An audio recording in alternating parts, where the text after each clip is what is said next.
They are trained, and they get into med school by being one of the most compliant students all the way up until they're eligible for med school.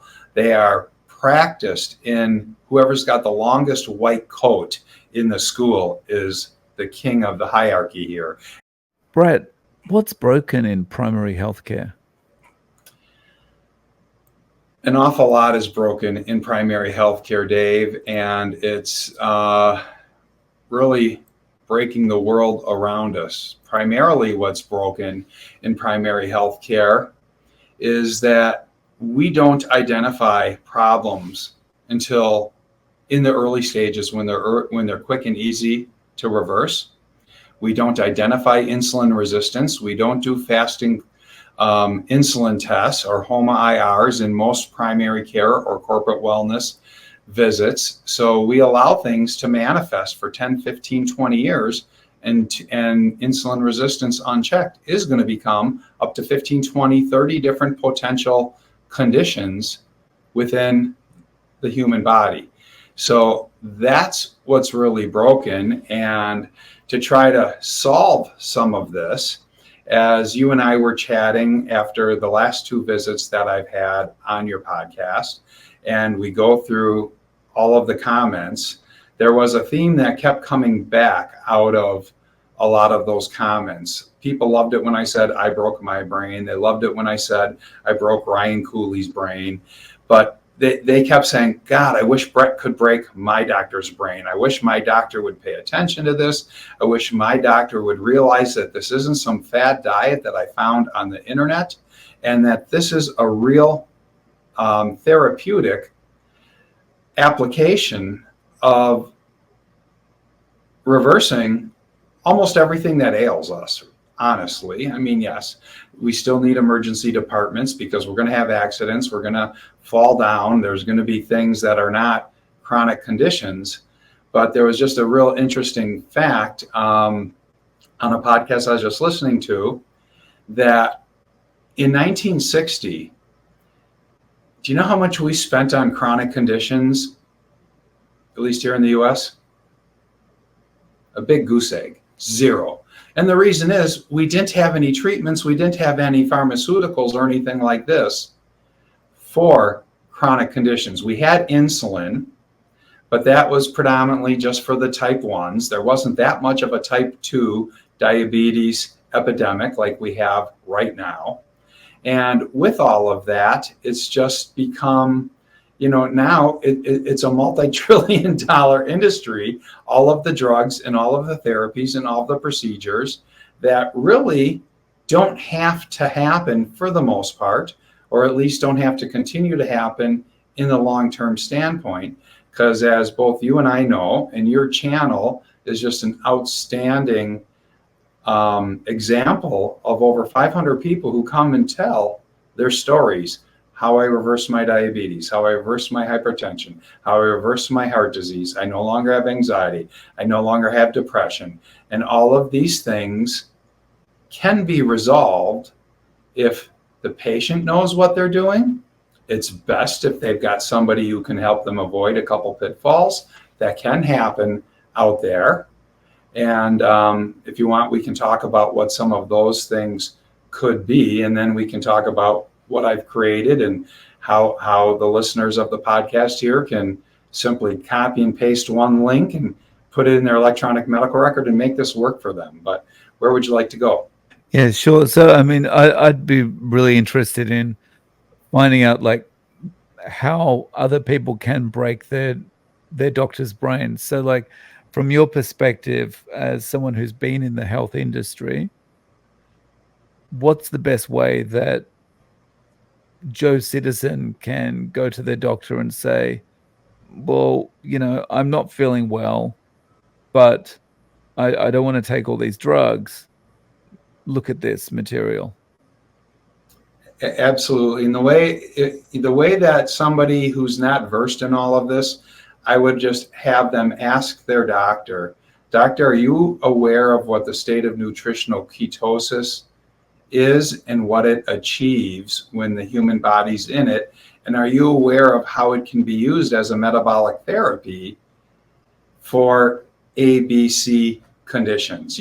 They've got their own personal things. And if they could just say, can I please share with you a document which lists dozens of conditions and almost everything that's ailing us here in society these days.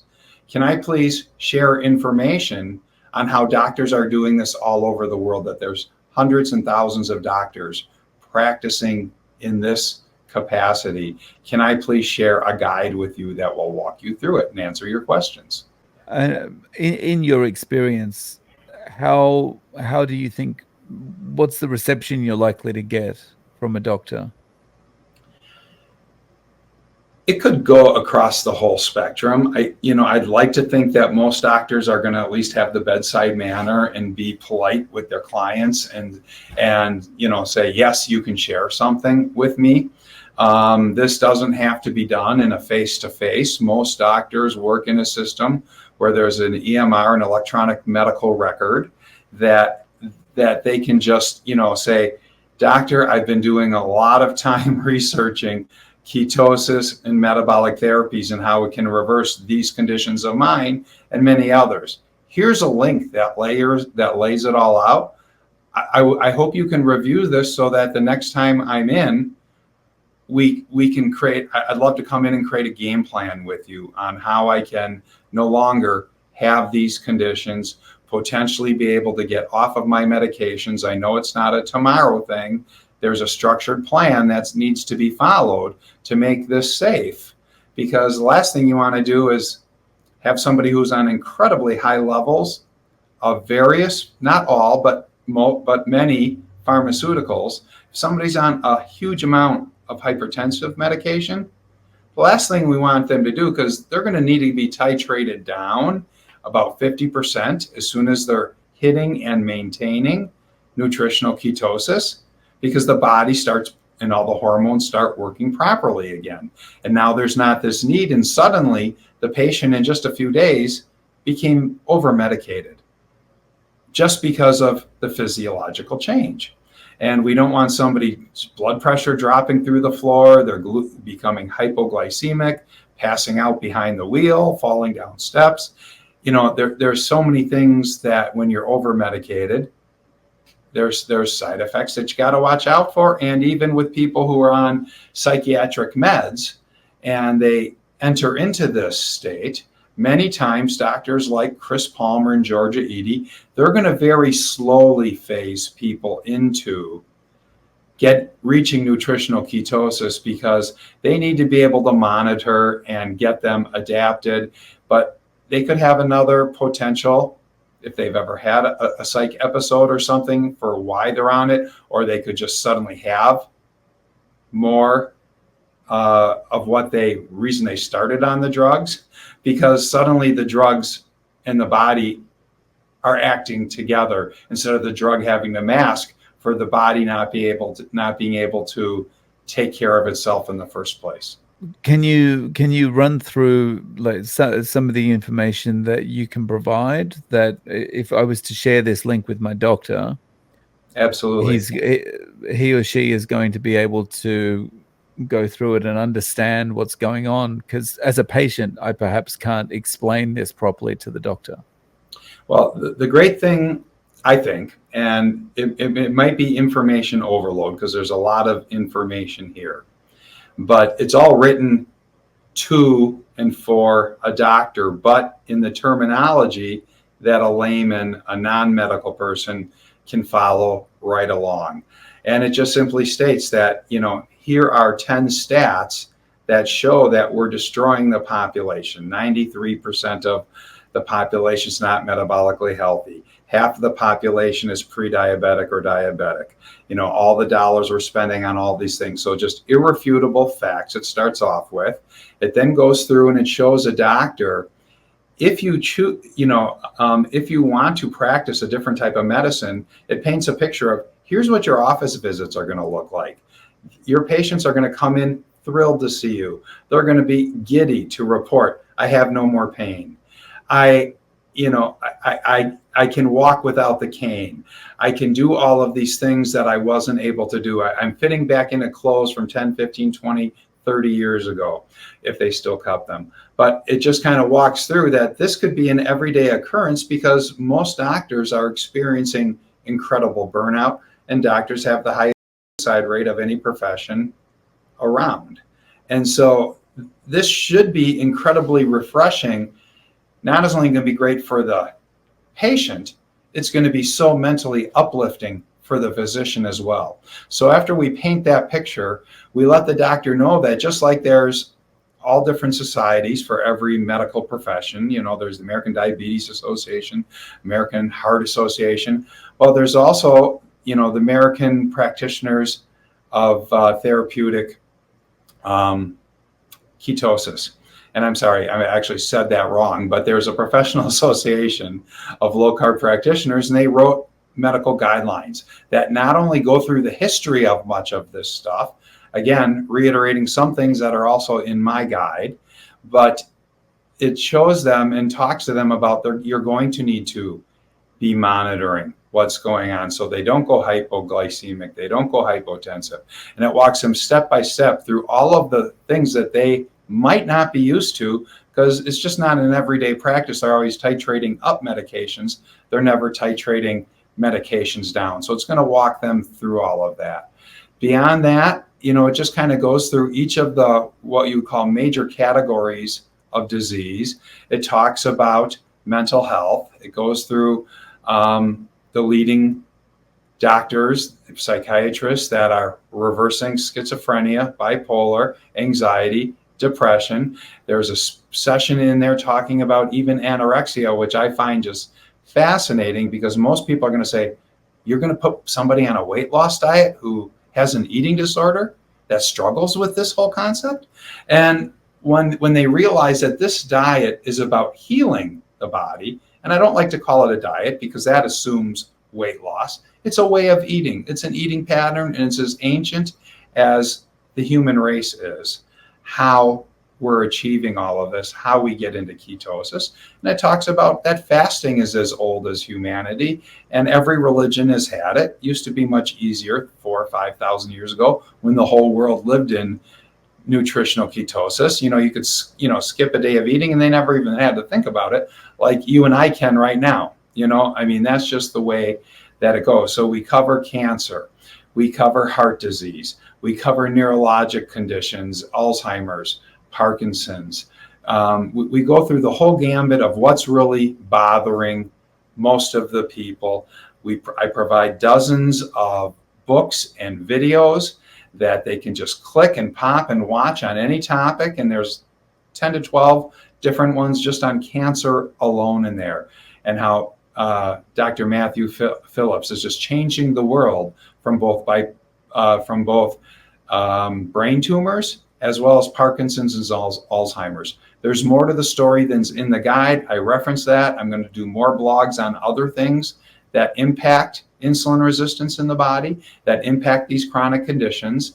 And but this is a great start. It's a soup to nuts, everything that you need to know to try to get your brain around this. So if a doctor is trying to say none of this is evidence-based, I'm providing so much evidence that they're going to kind of be floored. If they thought that that was the case, they're going to say, oh my God, how could I have been so ignorant? Maybe I'm coming back to another question from before, but I'm just kind of putting this in my context. So I live in Japan, and I know that if I go to a doctor and I try and start a conversation about, well, I don't think I need to be on this particular drug. Let me give you a reasoning why, and that kind of thing. Japan's a very hierarchical society, right? And it's like kind of very top down, and it's like someone's achieved a particular position in life, then, you know, that's basically, once they've achieved it, that's it. You know, there's no like questioning them. So if I'm sitting there talking to the doctor and I say things like, I don't think I need to be on this drug, I think these are the reasons that nutritional ketosis is good for me, and that kind of thing, he's at best, he's going to kind of nod and think, this guy's irritating. I can't wait to get him out of here. I'm not listening to him at all. I mean, how would this go in America And are you likely to face pushback? Very, very likely, very possibly so. I mean, the whole medical profession, and I respect, and I have so many doctors that are friends. This is not their fault to a degree. Depends how long they've been in practice, honestly. They are trained and, they get into med school by being one of the most compliant students all the way up until they're eligible for med school. They are practiced in whoever's got the longest white coat in the school is the king of the hierarchy here. And, we bow to these authorities. This also goes into here's what was missing in your med school curriculum. You were taught only about ketoacidosis. You never got the other side of the coin where it's explained that every baby in the mother's womb is in the state of nutritional ketosis, even if the mother's not. Every baby when born is in ketosis, and when they're on their mother's breast milk, which is over half saturated fat, they stay in it. It's not till we junk food them that they move out of it. So there's a lot of great information in here that, you don't want to bet them over the head. You want to be polite. You want to be respectful, but you just want to say, here's the evidence. I'm sorry you weren't taught this. I hope you're open to looking at what's in the medical literature and these studies and these doctors who are practicing this way. It's another way of going, but it's still being done by MDs just like you. How has it been for you? So you've been in the health industry, including in insurance. That's correct, yeah? The bulk of my career, I've been in what you would call the health insurance and health related aspects of it. So about 10 years dedicated mainly to health insurance on a company side and the brokerage consulting side. Another 10 years in the corporate wellness disease management worlds, which are handled kind of by HR as part of the benefits program, just like the health, life, and disability. And then, a short stint in pharma. So I did have a couple of cardiovascular drugs. I had Ambien, the number one sleeping pill in the world. I had a prostate drug for BPH. But so I'm used to working and talking with these people. I've either been working with or for or selling to doctors for much of my career, or the financing that's paying for all of this a reality. That sums up my whole professional life. So when you are talking to people, doctors, physician's assistants, that kind of thing, what's the key to them being open to listening? Are you aware that these chronic conditions are reversible? If you're not, let me share with you thousands of examples of where they are. And and I guess maybe just also pointing out, asking the doctor politely, you don't want to ruffle feathers, because just having these conversations, some doctors are automatically on the defensive. But the other thing, just a quick side note, is that in the last 6 years that I've been paying attention to all of this, and I had my awakening in 2018, I had never heard the word keto or low carb by November of 2018. And my whole career was in and around every aspect of healthcare. And I was a certified coach, not a practicing coach, but I had to be certified to do the other elements of my job. And nobody had ever, and in no dietitian book, is anybody talking about those topics. Well, now there's keto this, there's low carb that. It's out there. The doctor should have some exposure to it. But the question I would come back with if there's pushback is, doctor, how many times have you had one of your patients reverse their hypertension or diabetes or heart disease on the medications you're prescribing? And then just sit there and shut up for 30 seconds. Let them process that for a minute, because frankly, There isn't a hypertensive that ever became a non-hypertensive on medication. They brought their numbers down, but they're on that medication and it comes with side effects. Same thing with taking insulin and metformin and all of these different things. Everything has side effects. Exogenous insulin taken through a syringe, it shortens your life. If you're a type 2 diabetic and a type 1 diabetic always injecting, you're going to have a shorter lifespan. Well, doctor, if there's a way for me not to have to be on these things and no longer have these conditions stamped permanently in my electronic medical record, shouldn't we investigate that? Can't we go down this path together? And, not every doctor is going to say, oh my God, Brett, you're right. I'm sorry that I've now seen the light. Thank you so much for sharing this with me. But they should at least be inquisitive and they should be able to reflect on what you're giving them. Now, yes, what I've written here and this blog on my site is all encompassing on a lot of, not all encompassing, but it's a lot of stuff. And they, a patient may want to just grab 2 or 3 things out of it, print them off, or copy and paste them into an email and ship just a couple of things from this resource to your doctor. They don't all have to get hit over the head with the whole thing, but it does tell a story. The guidelines are incredibly profound and I think impactful when doctors look at this and say, oh, you mean there's other guidelines out there than what I've been shared, what's been shared with me. I'm sorry. Yeah, I think I like that approach of actually kind of saying to the doctor, let's go down this, let's do this journey together. Let's because I feel like that it's maybe it's a little bit too much reverse psychology or something, but I feel like saying to the doctor, I want you to be involved in this. I want you to learn with me. I want you to go on this journey with me is more likely to make them open to if they kind of feel like, oh, this patient is just telling me to get lost. Absolutely. And 2 other points to kind of go along with this that I think really help underscore all of this is that, if the patient has listened to this and has perused the document, they should be able to be aware of whether some of the meds that they're on could potentially make them over medicated once they start healing. So, doctor, I'm going to do this because I believe this is healing and all I'm doing is eating real food that all of our ancestors have eaten for thousands of years.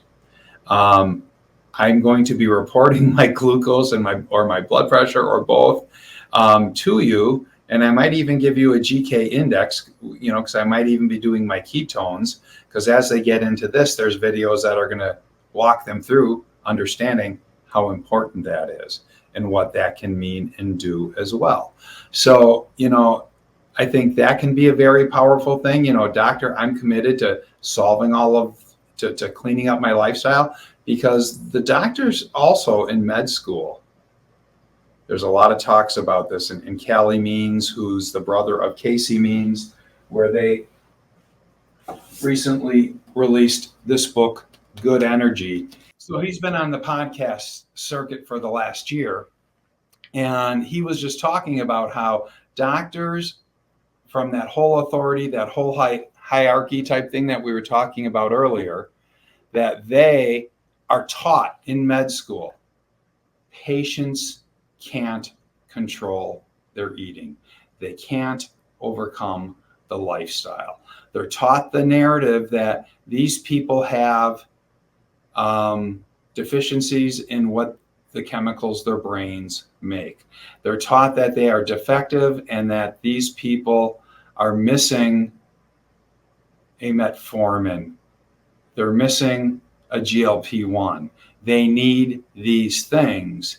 And so this is kind of a new conversation for the doctor, that this is a lifestyle thing.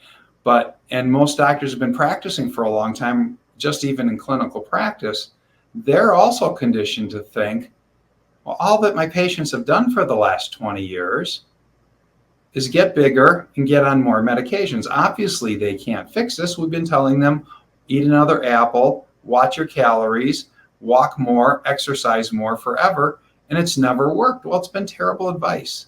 I don't go heavy into this here. Some of the videos and resources and future blogs will go into that as well. But they're conditioned on all of this, that this is how it is practicing medicine these days, and people are not going to be able to do this. Well, they should have had some patients already figuring this thing out, because that's how many doctors, like Dr. Westman, like Dr. Naiman, like Dr. Tro and these guys, they saw it, they did it for them. Ken Berry did it for himself, changed his whole practice. So many times they're on their own journey and they figure out, if they can't figure it out on their own journey, they need a few patients to help them along.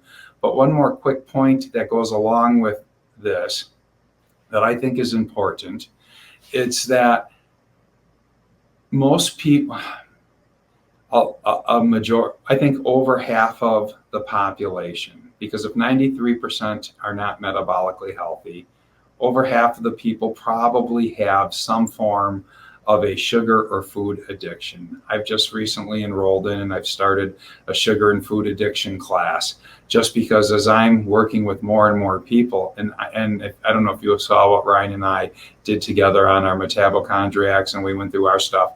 We both raised our hand and said, I'm a sugar addict, because we both know that we are. And to some degree, a lot of the population has that, or caffeine addiction, alcohol addiction, you name it. I mean, we are prone to so much, not to mention just all the chemical toxins that are in our world that we have to avoid. But people, you need to help people get through all of this and put their addiction in perspective and understand it, and know what they need to do, and stay away from, for a while, the trigger situations that are going to set them off. And it'd be great if they could also maybe understand some of this before going in with the doctor and say, Doc, I think I've got a sugar addiction. The doc might come back and say, oh, there is no such thing. And it's well documented, and there's books and wonderful videos from instructors that are teaching me and others about all of this out there.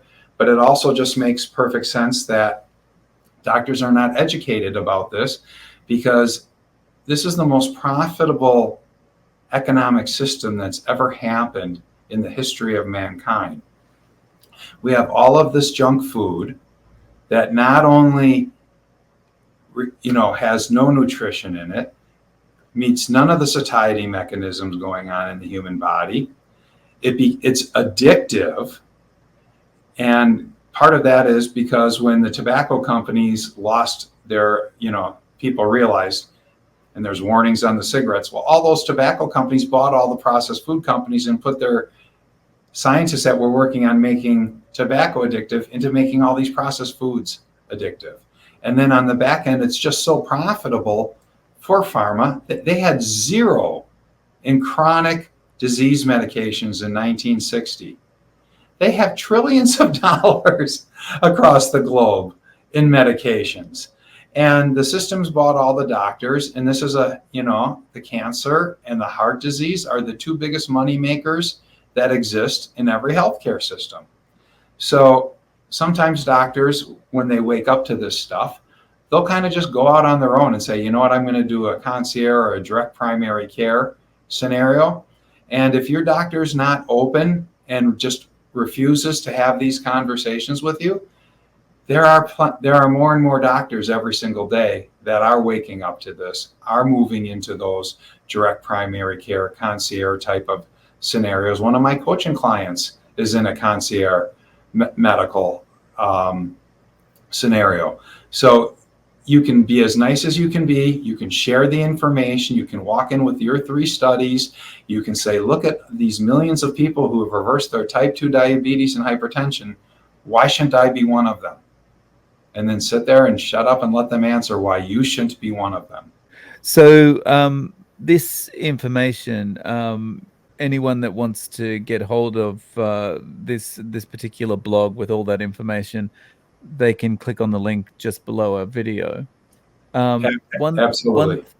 thing that we were talking about before we started recording was I might get this name wrong, but you were talking about a metabolic revolution or some kind of revolution. Can you talk a little bit about that? Absolutely. There's that, and one other thing that I didn't get to talk to you, but I mentioned there were two things. So today, just today, there is an activist group that many of the people who reference where they found their information, the Dr. Ken Berries, the Dr. Lustigs, the Dr. Hamptons, and Nina's Big Fat Surprise book, and all of these people are a part of what is called the metabolic revolution. So if you go to metabolicrevolution.org, it's also at the bottom of my blog, and I'll probably just do a short little blog and video on my channel also about it. So metabolicrevolution.org. On October 13th, we're actually going to we have permits on the mall in Washington, D.C. We're going to gather. There's going to be a stage. All those doctors plus more that I listed and Nina are all going to talk and be there. And we're hoping that others that are, that can make it there come and show their support for that organization. It's basically just the world saying we're fed up with healthcare ignoring that healing is possible. And we want to be healed, and healing is a human right. We shouldn't have to have lifelong chronic conditions. So that's at the bottom of the blog. And again, metabolicrevolution.org. Secondly, one of your a person who's been on, I believe, multiple of your episodes, Carrie Mann, is creating a documentary movie that if you go to healinghumanity.movie, before this I never knew that there was a .movi, the word movie, just like common organ stuff, but healinghumanity.movie. He's raising money. He's got over 150 of the 200 that he's looking for. I think he's getting close to wrapping up this documentary. And anybody who can donate to either of these organizations, realizing how important it is for us to educate the healthcare world so that you don't have to try to convince your doctor that this just becomes part of what's in their standard environment. Oh my God, did you see what's going on with the metabolic revolution? This should be conversation that's happening. Did you see how people that are eating this carnivore diet are reversing everything with what's happening with healing humanity? We need these to be common parts of everybody's vocabulary in the medical world. And so anybody who can help and or support or volunteer for any of these things, just be aware of them, like them, share them on your social media. It's going to move the needle.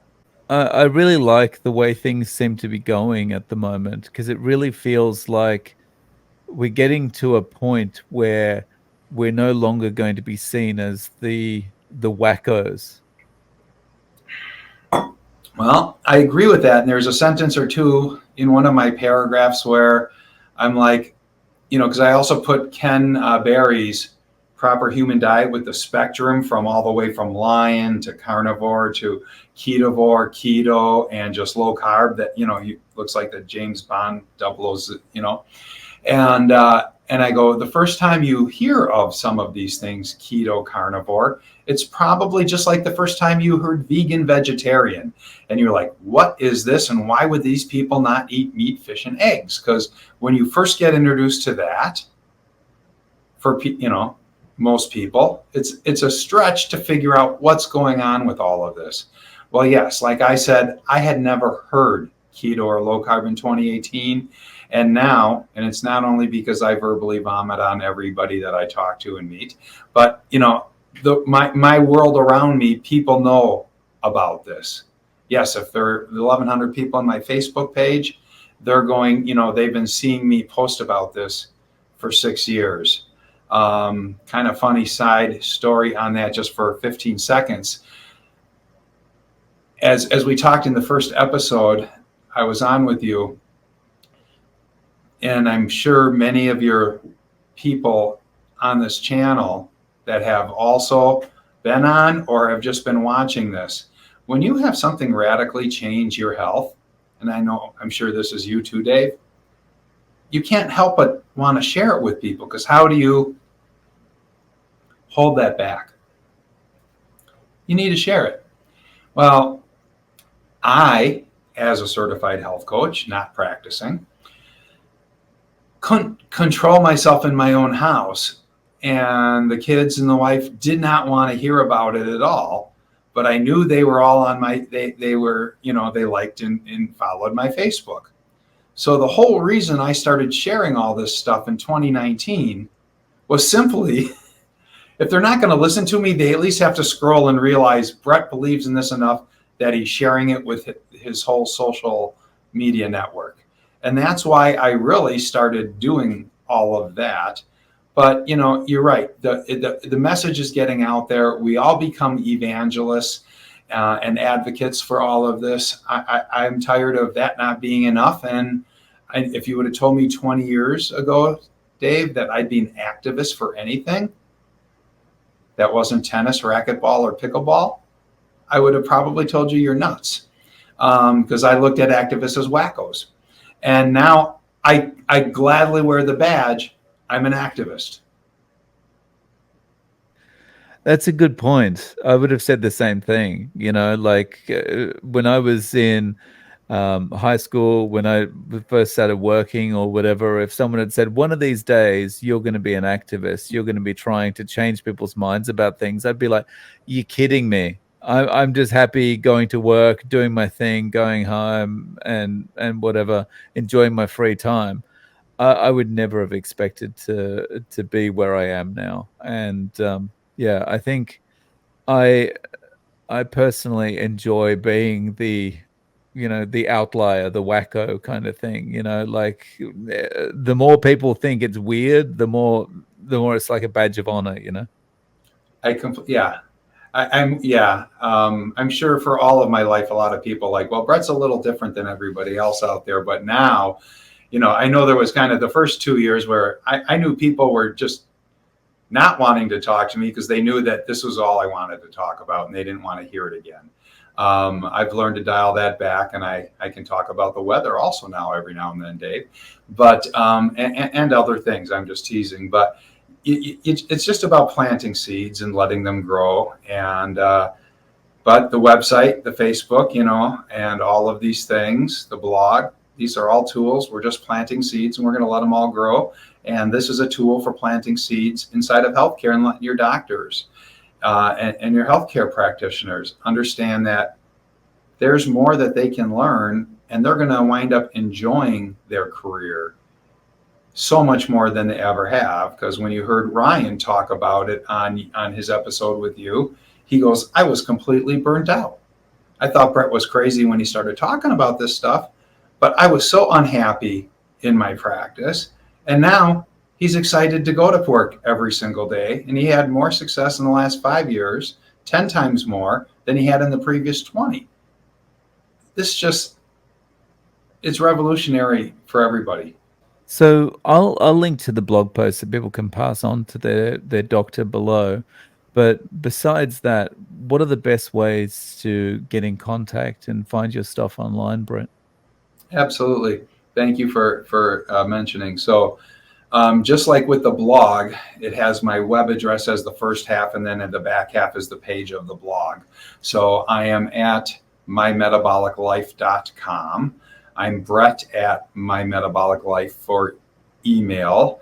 I'm at mymetaboliclife on Twitter.